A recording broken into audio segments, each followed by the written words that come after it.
ground dwellers. She took a cup and she put it like that. And when the pumpkin was big enough, she put it in the cup. And it grew on top of the cup. That edible squash flowers. Really fertile, rich soil. Oh, I know. It's pink. Extra. It really does. This is really good. That is a 10 out of 10 find. That is tables upon tables outside. And you go through and it's like entering a squash mall. Really it's like cool. a squash growing in a squash. Squashception. Exactly. Welcome back to the Helpful Gardeners podcast. We are continuing our seed starting mini-series with this week, ground dwellers. I know that seems really ominous. Okay, I should have picked a better name than that. But essentially, we're talking about those fruits and vegetables that don't grow underground. They don't grow like a pepper. They're not towering. Yeah. But they're sort of somewhere in the middle. Yeah. They a lot of these I find to be kind of like, the true vegetable. Yeah. Right? Like your broccoli, your cauliflower, kohlrabi. Yep. Like it's actual, like that is what I picture when I picture vegetable. Because like when I think of a true vegetable, broccoli is the first one. Brussels sprouts. Yeah. There's another one. I could have grabbed Brussels sprouts. Yeah, except so I grabbed some Brussels sprout seed packs. Nice. I did grab that, and it's a good job you didn't grab Brussels sprouts because they're gross. I grew up not liking them, and then as an adult, I love them, especially after I got an air fryer. People have said that to me, and I don't trust it. I do use Brussels sprouts in my smoothies. Yeah. Because here's a good thing, like side tip on it, is a lot of these veggies, Brussels sprouts and broccoli and cabbage, as another one, are some of the best counter-carcinogenic veggies out there. Really? Yeah, like they are. Okay, so growing up, back in the 70s in England, it was always like, eat your vegetables, they're good for you. Mm-hmm. There was no real science to back that up. We didn't know what we know now. Yeah, they said. Exactly. But they were exactly right. Yeah. And it wasn't so much the science, it was they saw how unhealthy people were who did not eat vegetables. Nice comparison there. Exactly. There's a correlation. Yeah. Like that person ate no veggies, they are very sick. I will eat veggies. But yeah, you know what? It's funny how our palates change because, when I was a kid, did not like veggies. Yeah, like I can say pretty confidently that everything in this bowl, other than zucchini, because I liked zucchini bread, I was not a fan of. And I mean, just looking at everything, I went to the grocery store and I went in there, and I love this sort of task of the week because it gives me an opportunity to kind of see what's out there, right? And like you said, we've got the cauliflower, we've got the broccoli. I found honeydew melon, the cantaloupe. I love butternut squash. Butternut squash soup. Yes, or butternut squash ravioli. Never had it, but now I want it. Because you can make ravioli vegan, right? Yeah. Go on. Yeah. And then we have the eggplant as well. Yeah. I found that it's really cool. There's different kinds of eggplant. Like there's an India eggplant that's a little bit smaller. So I've never seen them in the... Okay, so here's the thing. I'm not an eggplant fan. No?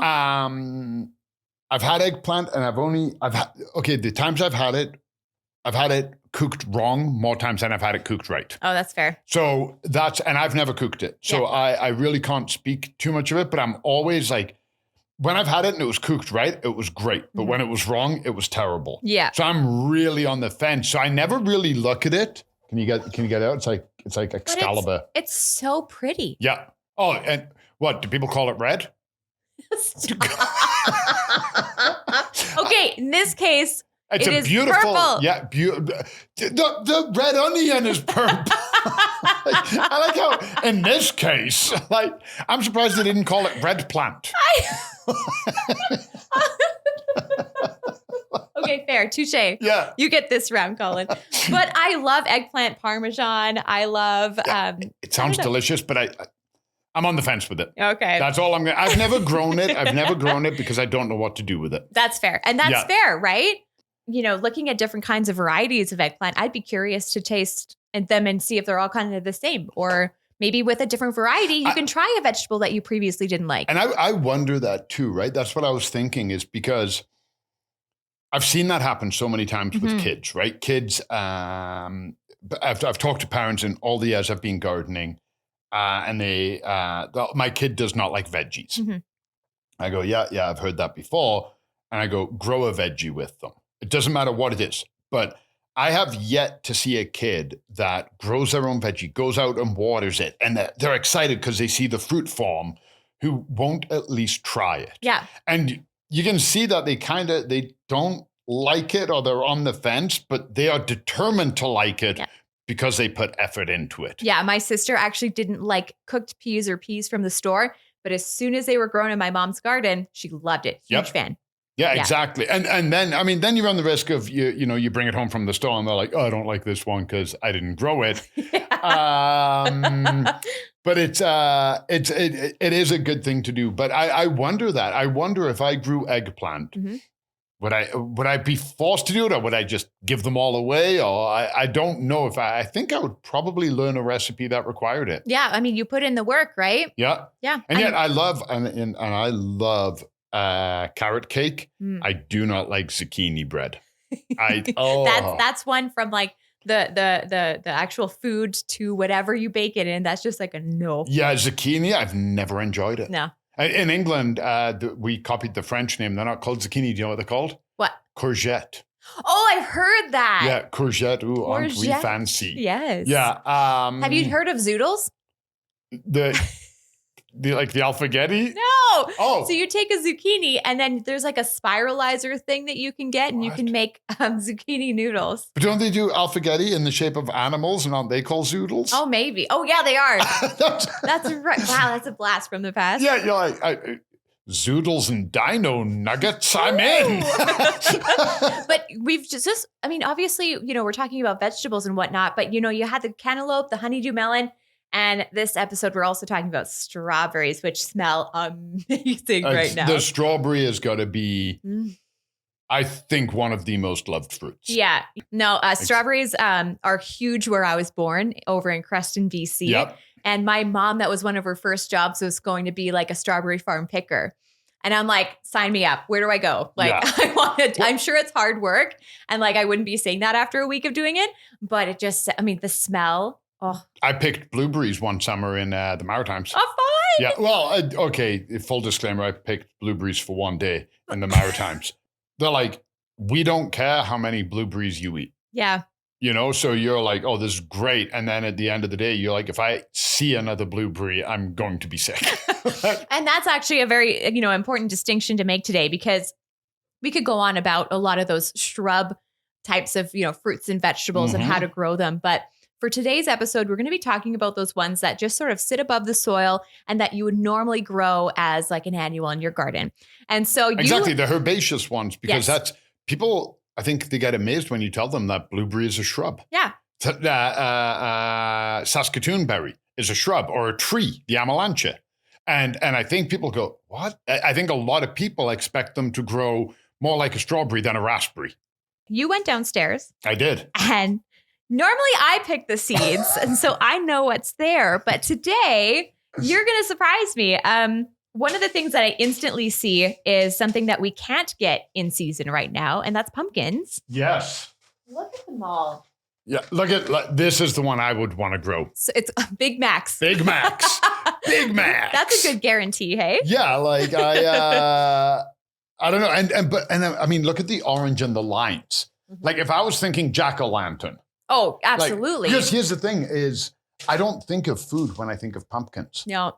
I really don't. I don't think of pumpkin pie or other things. I don't know what else you can do with a pumpkin. And pumpkins. What else can you make with a pumpkin? You could probably make a pumpkin soup. Oh, yeah, you can. Yeah. But that's an important distinction. When you're going to grow your pumpkins, what is the end result going to be? Why are you growing this thing that's going to take a long time, right? Because these take 95 days. And here's the thing. So I know we'll talk about this further on in the episode, but I have to bring it up now, is with some of these veggies, I know, I get it. People get excited and they see that. And I didn't grow up doing this, but I love it. It's one of those North American traditions that I didn't grow up with, but I think is fantastic, is going and picking your pumpkin from the pumpkin patch or whatever. I love that. It's so much fun. It's like a perfect autumn activity. And people, they get this notion that they want to do that. But what they don't realize is how difficult they can be to grow and the requirements. And like you said, how long it takes, and if something goes wrong midway in the season, and I'll share my story later. Ooh, cliffhanger. Obviously something went wrong, but what? Place your bets now. Yeah, what could it be? Text into this number. If something goes wrong, you don't get a do-over. Yeah.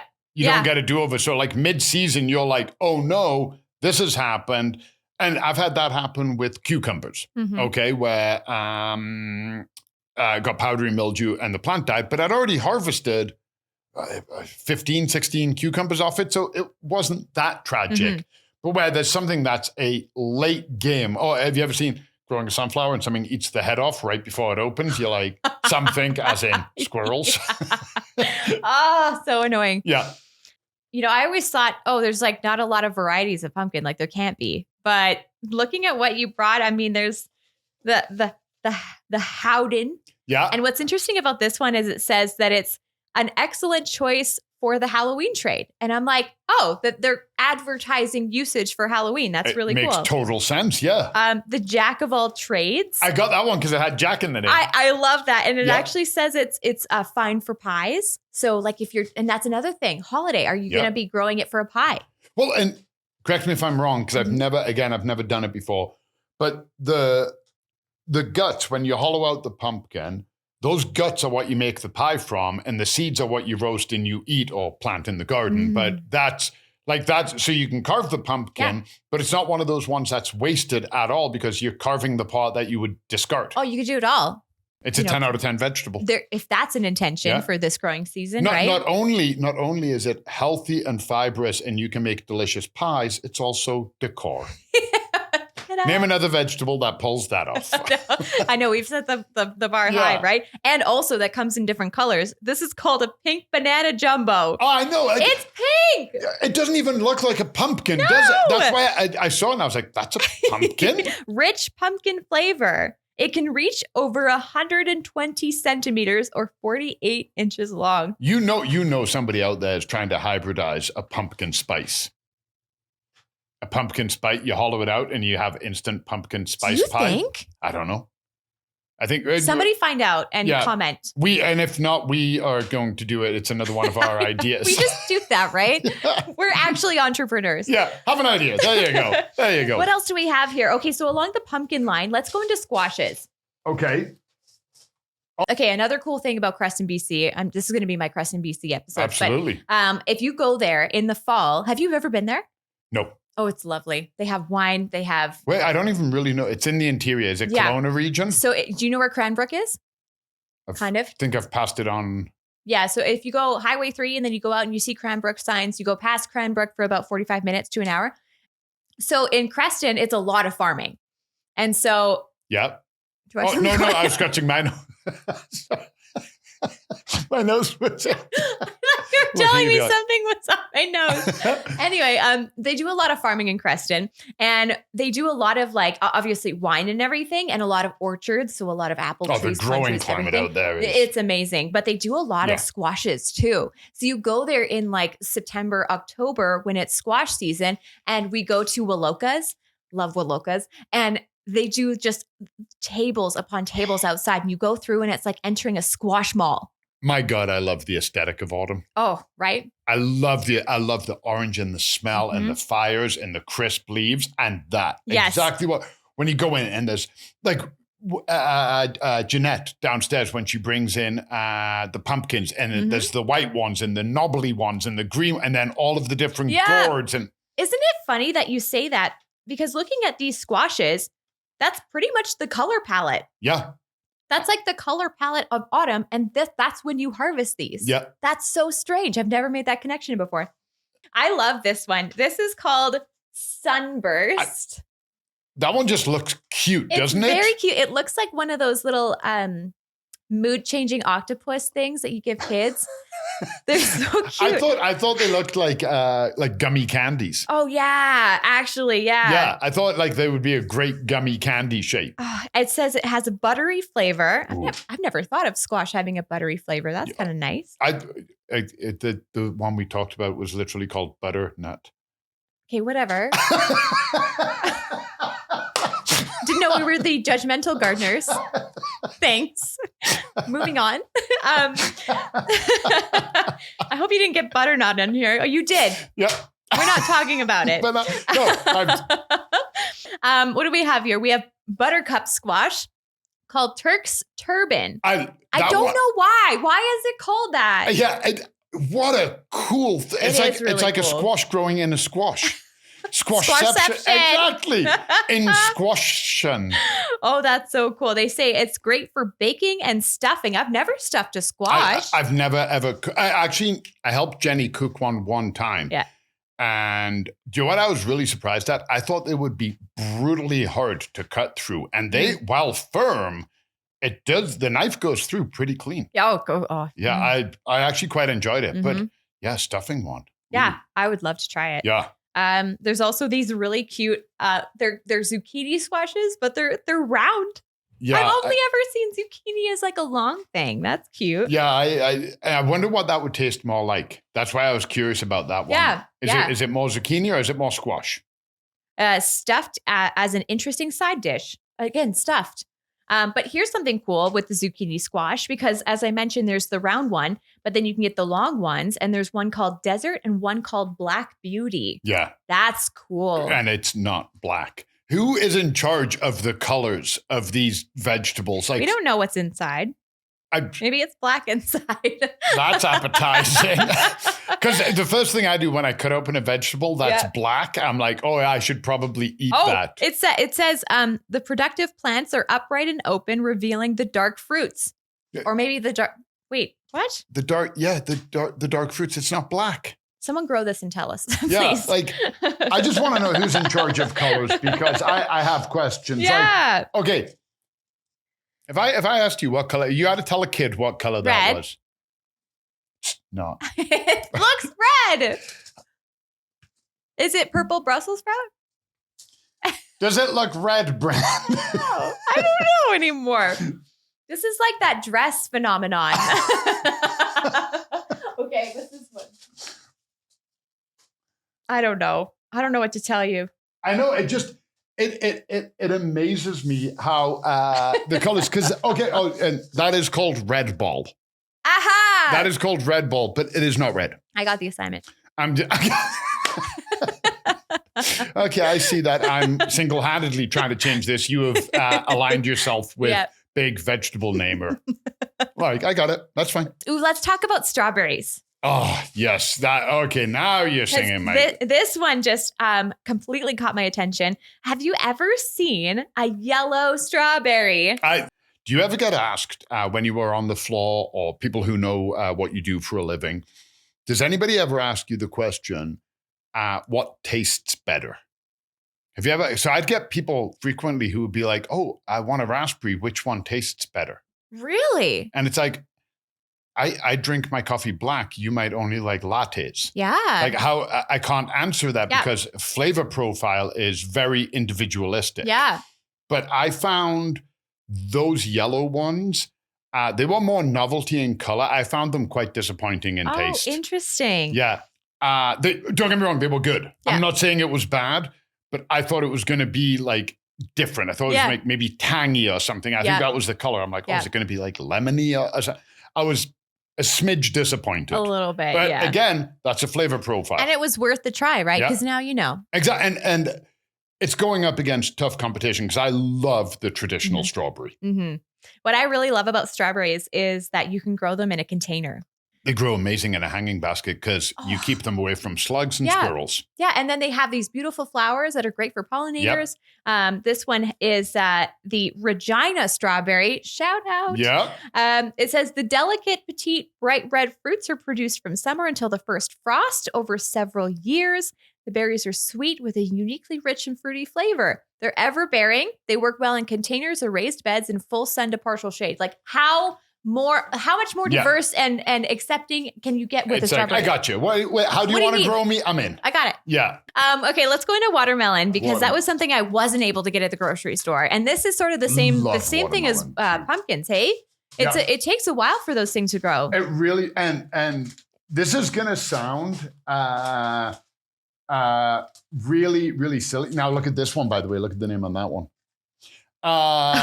Wait, it says early Canada improved. Yeah. So I think basically they've made it so that I didn't read the back. I didn't have time, but I'm willing to bet they made it so that it happens quicker so you don't have to wait all season. Oh. And they improved it. You know what's really good on watermelon, by Sugar. the way? Okay, yes. I mean, Honey? salt. No. Try it. Try Why? it. So on a really, really hot day, okay, there's nothing better than cold watermelon. Well, on a really hot day, you've been sweating, so your sodium is depleted, and you put some salt on it, and the flavor hits it. Just try it. Next really hot day, take watermelon out the fridge, and not heavily, like not big chunks of like kosher or Himalayan salt, just a little bit of table salt. Just scatter it on it and bite into that. I'll wait till you report in the summer. I'm into it. A client in Montreal, they were actually French from France. They lived in Quebec. Super hot day, and she came out with some watermelon for us. Really, really great client.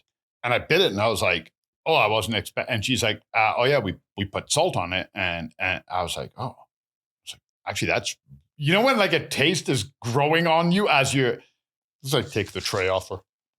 Yeah, but watermelon, I've never been able to successfully grow a watermelon in Calgary. It requires a ton of water. They're super easy to germinate. They've got the big, fat, sassy leaves. Relatively easy to grow because we get a lot of sunlight, a lot of heat. So that check, they love that. And then the moisture hits. Mm-hmm. So I can get the flowers, I can get the fruit to develop. It's never gone past that. And then by the time I'm like, it's too late in the season now. Yeah.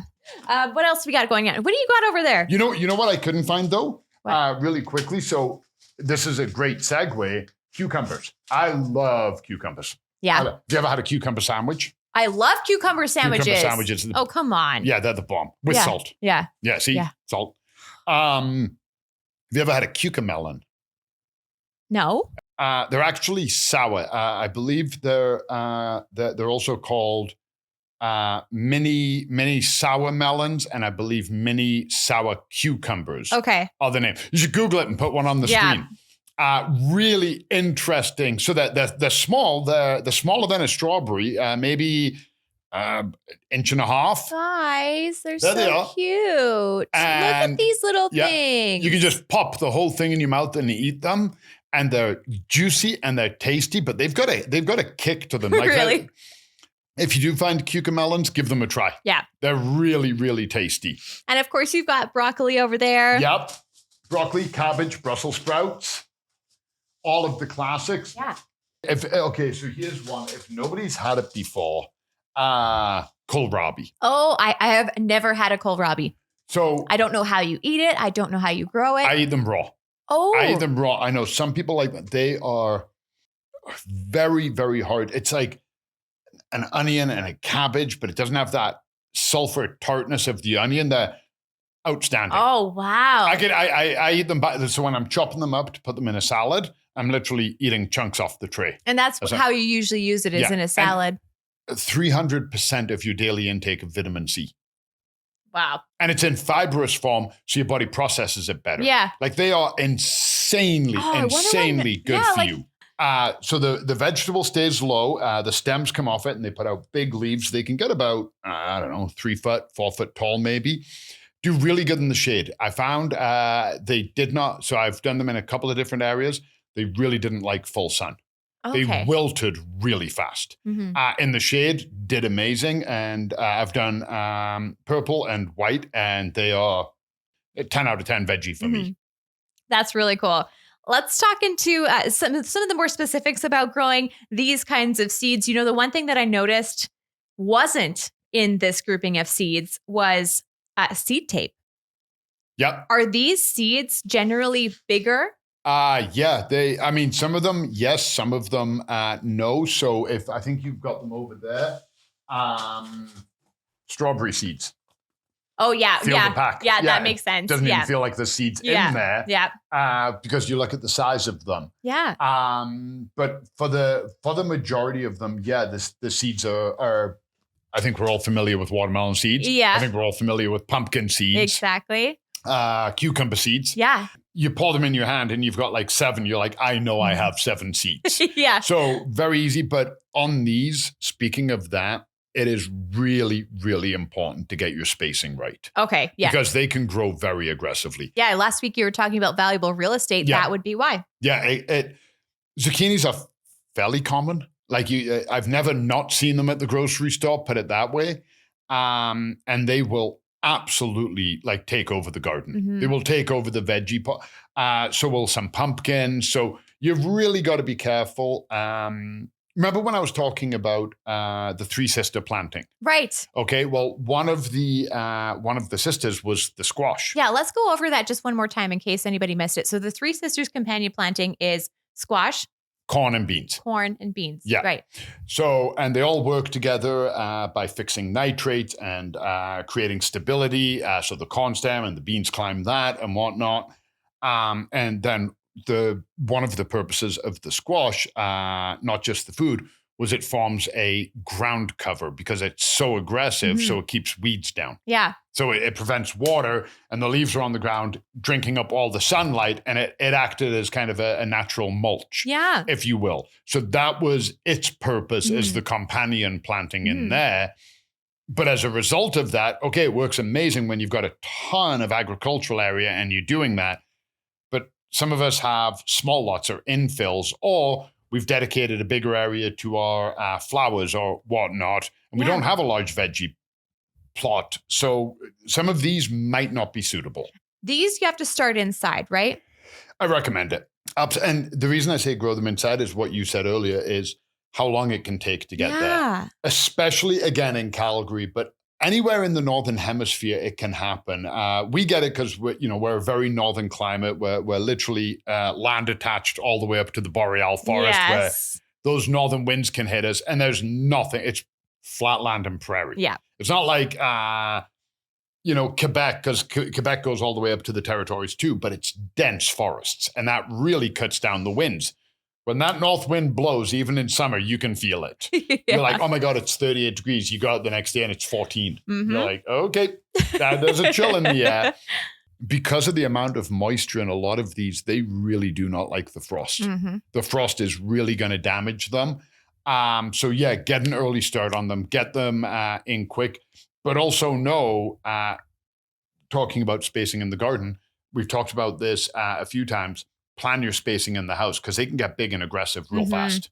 So make sure you've got room, make sure you've got the timing, make sure you've got the light for them and go with that. But absolutely, start them indoors. And again, we're talking Northern Hemisphere. We found out last week that we have a new subscriber over on our YouTube channel. If you're not familiar, we are now doing video over on our YouTube and also on Spotify. So you can check that out. And we're doing some great shots. Yes, I got to give credit to you for those. We are. Yeah. But we have a new subscriber from Louisiana.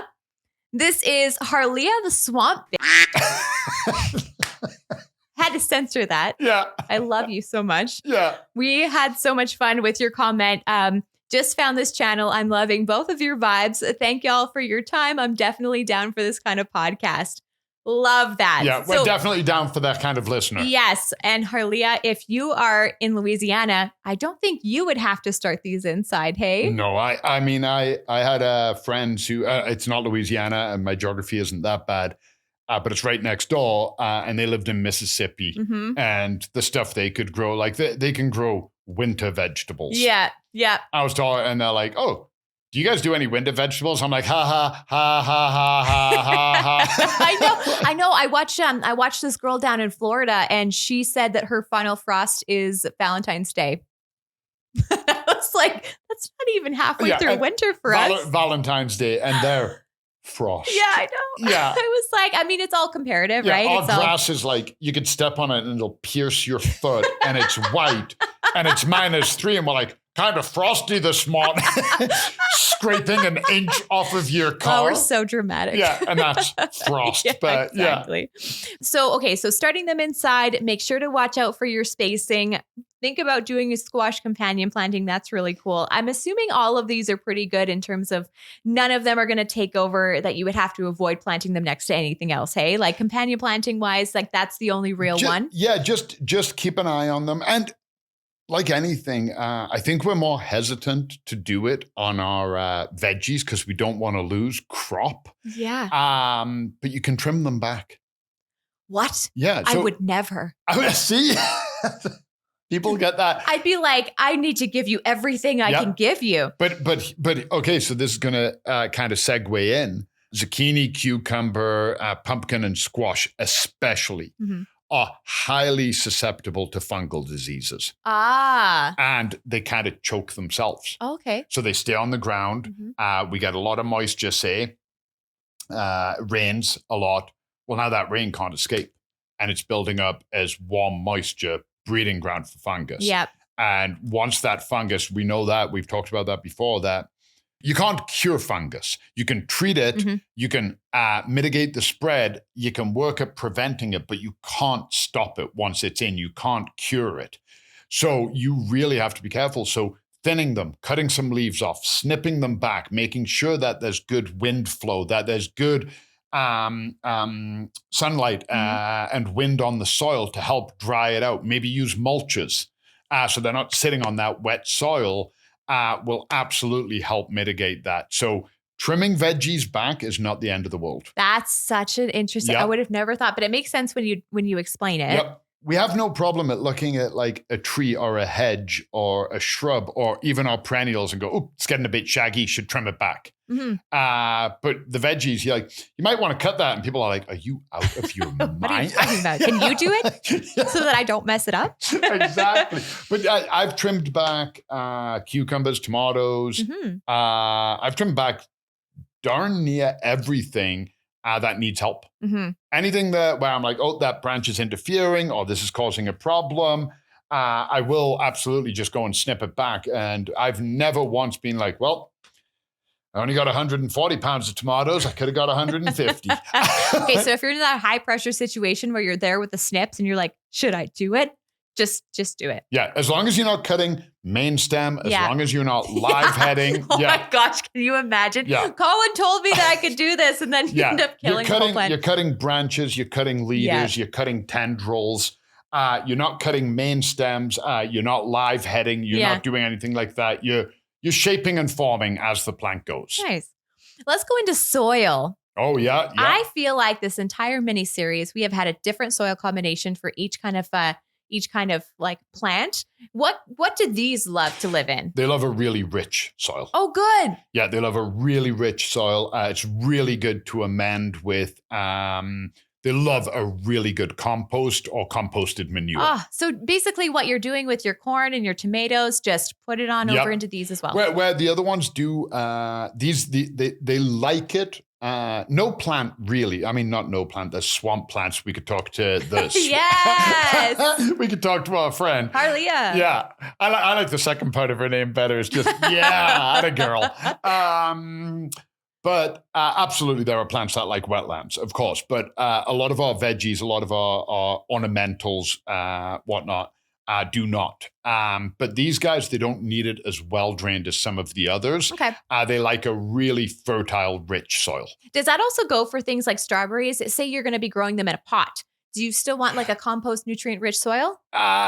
Yes, but with things like that in a pot, you know how I feel about mixing compost in. It's too risky. So with that, make sure you've got a really good soil. I would go to something a bit finer, which technically is a compost, but it's a bit finer. I'd go with a worm casting. Oh, cool. So so a worm casting is something that you mix in. Like, don't just plant directly into worm casting. Can you? You can, but it's mega expensive. Okay, don't do that. Yeah, exactly. Save your money. If you do 15%, worm castings, that's more than enough. I have to admit, the last time I used worm castings, we have that Annalena worm castings. Oh my goodness. It made such a difference in my vegetable garden. Love it. They really, it's not snake oil.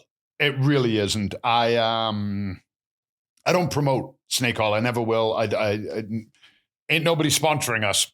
Like, I don't owe anybody anything. So I will never feel the need to speak of a product. Worm castings. And the reason I like worm castings is because then you can add a extremely nutrient rich and dense amendment to containers. Yes. Because if you put in a sea soil or a mature composted sheep manure, that's very heavy and it holds moisture. It can block drain holes. Now you have a problem. Mhm. Worm castings it's airy, it's light. Like you're feeling it. You're like, really? It's that rich and it supercharges. I know there's still people out there that when you say the word manure, they're like, oh, 100%. like gross, like poop. Right? It's not, it's composted. Yeah. It's broken down. It's turned back into soil because these animals are animals that's why you see horse, sheep, cow. You won't see pig. Yeah. Because pigs are omnivorous and that is not something you want. You want like basically herbivores. Yeah. They create the best composted manure and there is no smell. There's so cool. nothing. It's a very healthy, rich soil. So you get that just using a smaller animal. Mm-hmm. You get that with worms and hey presto, you got your strawberries. But all of them want a very rich soil because they are aggressive Mm-hmm. growers. They are growing either a ton of fruit like the strawberry or big, big fruits like your pumpkins and your watermelons Mm-hmm. and whatnot. So they require a lot of energy. They're going to need a healthy soil to start, and it's a darn good idea to be fertilizing them through the season too. Okay, yeah, let's talk about that. Can you use just a regular all-purpose fertilizer? Is there like a specialty fertilizer? Not really. There isn't really a specialty one for these. You can use an all-purpose, sure. Ideally, though, you want something that is lower in nitrogen. Lower in nitrogen. Yeah, so you're looking for like a 5-10-10. Okay. Something like that. Yeah. Something that has lower, because nitrogen is above ground leafy growth. You don't need any more leaves. They have that covered. You're trying to cut them back. Exactly. So what you're looking for is root development and flower and fruit veggie Mm-hmm. development. You don't want a ridiculously high nitrogen on your gourds. Other veggies, your kohlrabis, your broccolis, your cauliflowers, they'll be okay with a 20-20-20 Okay. and all purpose for sure. But for your strawberries, your gourds and whatnot, lower the nitrogen a little. You know, if you never did fertilizer before, I think this with like the really long growing time, now would be a time to start. Yeah. Like play with it. And any fertilizer is better than none. Mm-hmm. They do require it. So if all you have on hand is all purpose, go for it. If all you have on hand is like a tree fertilizer, like a 30-10-10, maybe don't use that. Maybe dial that one back. But the rest of them, all purpose or anything with low nitrogen, fill your boots. Yeah. Let's talk about cold hardy, because sometimes, in the past episodes, we've been like, leafy greens are really cold hardy, so they can probably last a little longer into the season. What do you think about these? They can take, again, because a lot of them are autumnal, they can take a light frost, but once you start getting into frost, it's going to be game over pretty quick. Yeah. If you're looking at the actual food, you're going to be okay. Yeah. Strawberries will already be done by the time the late frosts come. Most of our strawberries have finished. Most kohlrabis are done. Cucumbers, I normally think my cucumbers are done performing late August, beginning of September. Yeah. And they're kind of finished. So a lot of them you're going to be okay, but your pumpkins, your watermelons, your gourds, they have a thick skin for a reason. But a few hard frosts and that skin can't take it anymore. The cellular damage, it starts breaking it down, and then you get that fruit that's all wrinkly and wizened and soft. Yeah. So if there's a couple of freak frosts coming, get a frost blanket on them. Oh, good. See, frost blanket is something that you should definitely have in your little toolkit. Speaking of toolkit, let's talk about some of the equipment that you'll need. I've grown cucumbers in a pot and then trailed it up. Yep.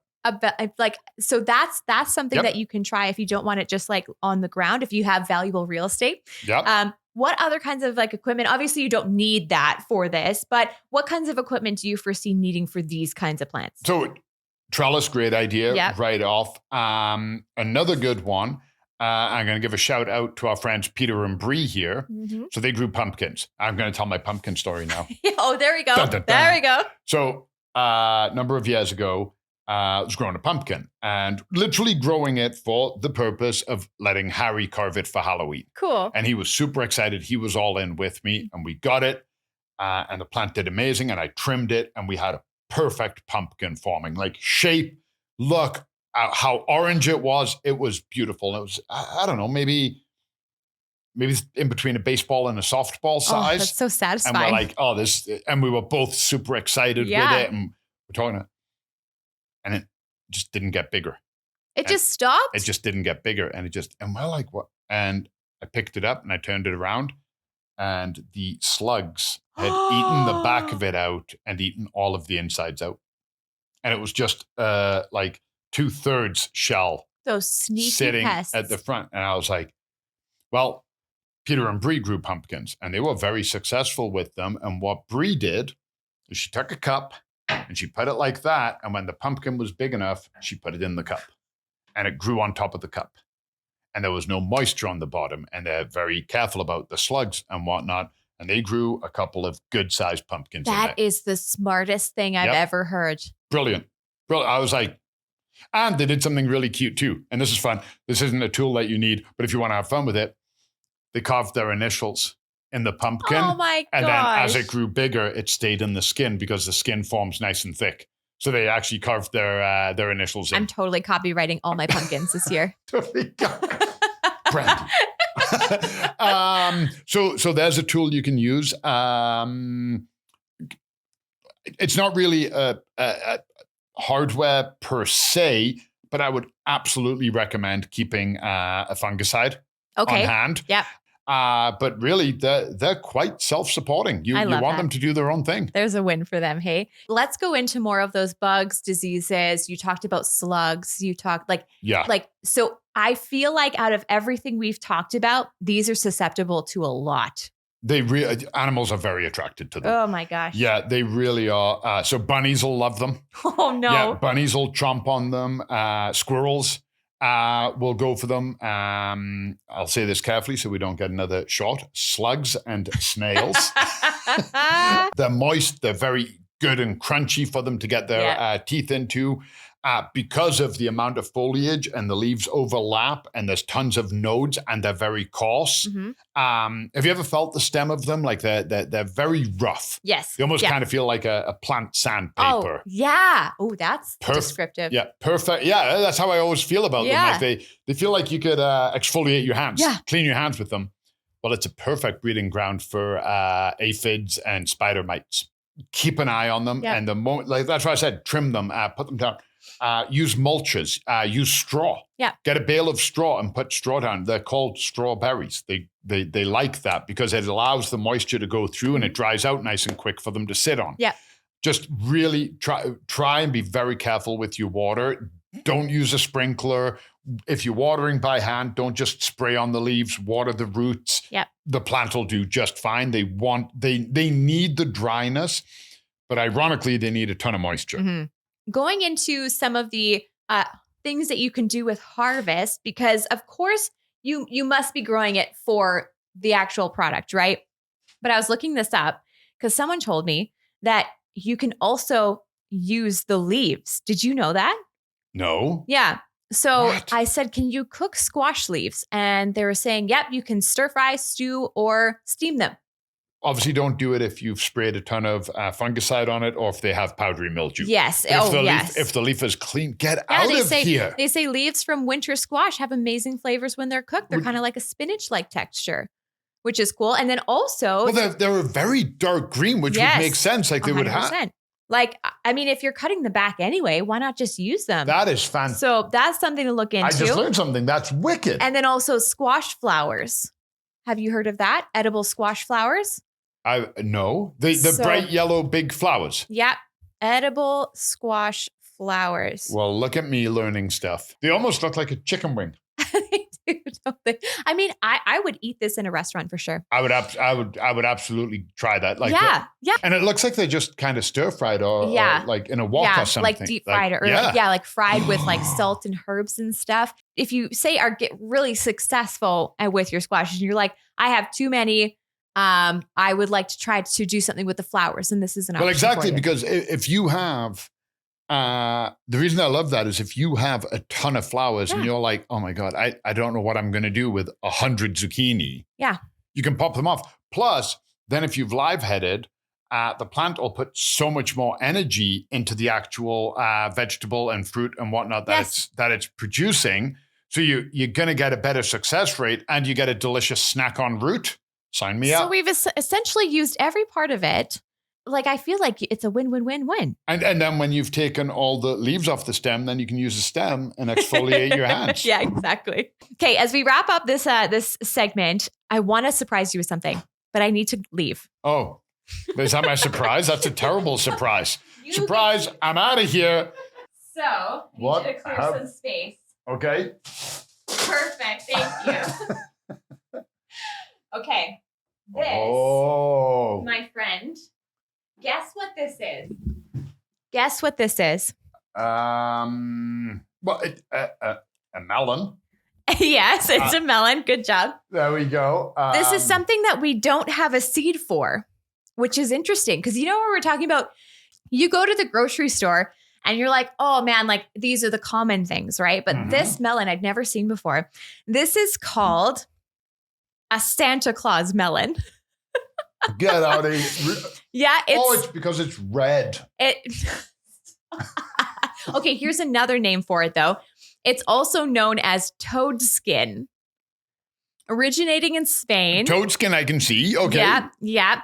Hold on. So I've cut up a couple different pieces. So try one and tell me what you think. Did you try one yet? No. So I'm the guinea pig. Yeah. Have you ever had this before? Never had this before. No. It was one of those things where I was like, ooh, it's new. Let's try. I don't know. It's so for anybody who has never seen a Santa Claus melon before, it essentially is it's sort of like white looking. It's got some seeds in the middle, and then on the outside, it's got like sort of like a toad, like exactly like a toad. It's kind of a mixture of green and yellow. Yeah, it's yellow and it's mottled. Yeah. And it is delicious. Okay, what do you think about the taste? What does it remind you of? Obviously, cantaloupe is the first one that comes to mind. Really firm, incredibly juicy and sweet, but not too sweet. Aha, yeah. They said it was kind of close to a honeydew melon, which it makes sense because when you look at it, it looks like a honeydew melon on the inside.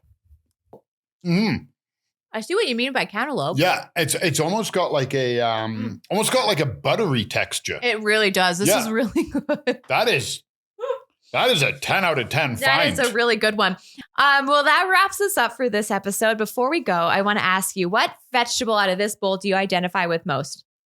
Oh, the cauliflower. I was going to say the butternut squash. I've never been like, wow, my physique looks just like a butternut squash. I'm like, I feel seen. I feel seen, Colin. I feel validated. I feel like that's my new friend in this bowl. I like the cauliflower though. I think that's a good one. When I was a kid, one of my nicknames was cauliflower. No. Yeah. Oh no. Yeah. You shouldn't have told me that. Because people in England abbreviated my name from Colin to Col, C-O-L. Oh, no. And then people would call me border collie or cauliflower. At least you were named a flower. Yep, right? Exactly. If you were listening over on Spotify, make sure to head over and check out our polls and questions. Give us your opinion. There's lots of ways to get a hold of us. You can email us, info@goldenacre.ca. Just put podcast in the subject line. We'll see it. You can leave us a comment over on YouTube, over on Spotify. We're on Apple Podcasts. We're everywhere. And next week, we're continuing our mini seed starting series with our final episode of March. And it's going to be all about flowers. I love that. It's going to be a complete changeover from all the fruits and vegetables that we've been talking about. I've done it. You've corrected me so many times when we talk about seeds, and I immediately go to flowers. Immediately go to veggies and tomatoes and peppers and cucumbers. And you're always like, other seeds? And I'm like, oh, right. Yeah. And the irony there is, I love my flowers more than my veggies. Yeah. So I'm really excited for that. Yeah. It satisfies so many different needs, right? It satisfies the pollinators. It satisfies the aesthetic. It just adds a different element to your garden. So something to consider for your garden, and we'll talk all about that next weekend. Excellent. See you then, everyone.